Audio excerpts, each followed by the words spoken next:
Wang aja betul muncung orang tu ceritakan kita ya dek. Nak kena sambal belacan nampaknya muncung orang. Betul lah kata abang itu. Panas sekali kupingku dengarkannya bang. Lul, mau kemana buru-buru kali? Kami nak datangin si Lapet dengan biniknya bang. Oh, kenapa rupanya dia? Sakit? Bukan dia yang sakit bang, tapi kami yang sakit. Dia udah cerita yang enggak tentang kami. Betul. Dia udah fitnah kami bang. Terus mau kalian apain? Ya kami datangi lah bang. Kami nak minta pertanggungjawaban atas semua ucapan dia. Biar apa? Ya biar dia tahu lah bang, kalau kami ni tak terima dengan semua ucapan dia tu. Iya, kalau perlu kami cabai mulut dia. Terus kalau udah kayak gitu apa semuanya jauh lebih baik? Ya biar ramai sekalian bang. Mir, Lul, sini dengar dulu. Fitnah dan gibah yang dilakukan sama kawan kalian itu asbab bisikan setan. Dan amarah yang ada dalam hati kalian mendengarkan fitnah-fitnah itu juga karena tiupan setan. Kalau keburukan dibalas dengan keburukan, terus jadinya apa?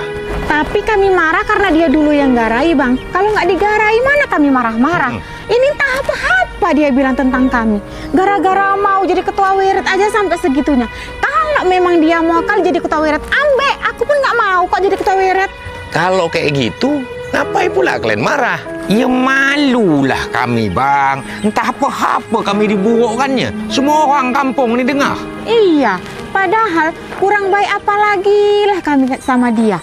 Mau pinjam uang pun kita kasih. Sampai sekarang utang nggak dibayar pun nggak kami tagih. Tapi nggak tahu terima kasih kali dia. Malah jelek-jelekkannya kami. Memangnya apa yang dibilangnya itu betul rupanya? Ya enggak lah bang, makanya kami marah. Kalau kayak gitu ngapailah kalian marah? Kalian cuma perlu bersabar sebentar. Sebab fitnah nggak ada yang berumur panjang. Kebenaran itu anak waktu. Secepat apapun fitnah itu berlari, kebenaran pasti tetap akan mendahuluinya. Awak pun sadar dirinya bang. Sebagai manusia nih, awak banyak punya kelemahan. Tapi apa dia nggak sadar juga? Kalau dia tuh banyak punya keburukan juga. Asal tahu aja bang ya, dia itu kalau... Nggak usah lanjutkan. Kita pasti bisa menjawab semua tudingan-tudingan yang ditujukan kepada kita.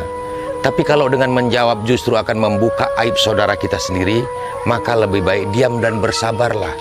Bersabar adalah upaya terbaik untuk melawan fitnah. Ketika teman-temanmu melupakan jasa-jasamu, sejatinya Allah sedang memberitahumu mana teman yang baik bagimu. Dan kebaikanmu tidak akan pernah tertukar. Ketika teman membicarakan keburukan kita, dengarkanlah. Dengan demikian, mungkin kita bisa tahu hal-hal yang mungkin tidak kita ketahui pada diri kita sendiri.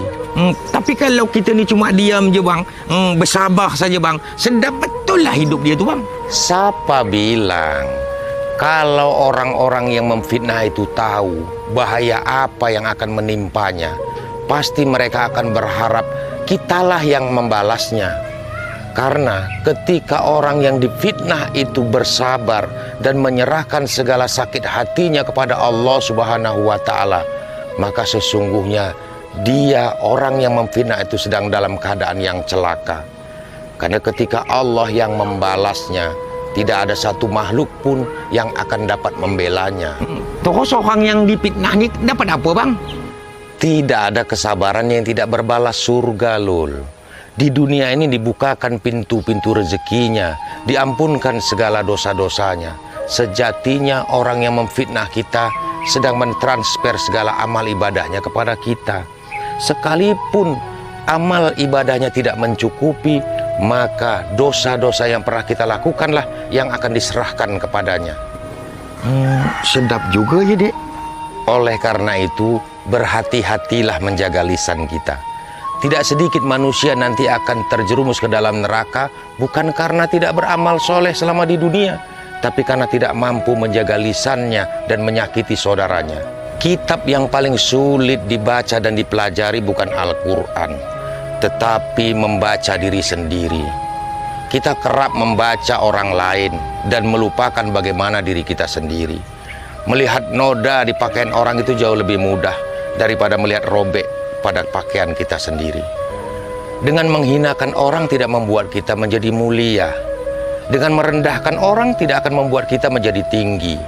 Dengan menjelekkan orang tidak juga akan membuat kita menjadi baik, tetapi justru akan memperjelas keburukan diri kita sendiri. Tetaplah menjadi baik, sekalipun orang lain menyatakan diri kita buruk.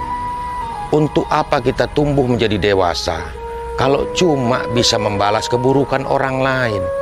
Untuk apa kita sekolah dan belajar tinggi kalau pintar kita cuma mengikuti keburukan orang lain? Menjadi baik atau menjadi buruk itu pilihan diri sendiri, Lul. Bukan ditentukan oleh orang lain.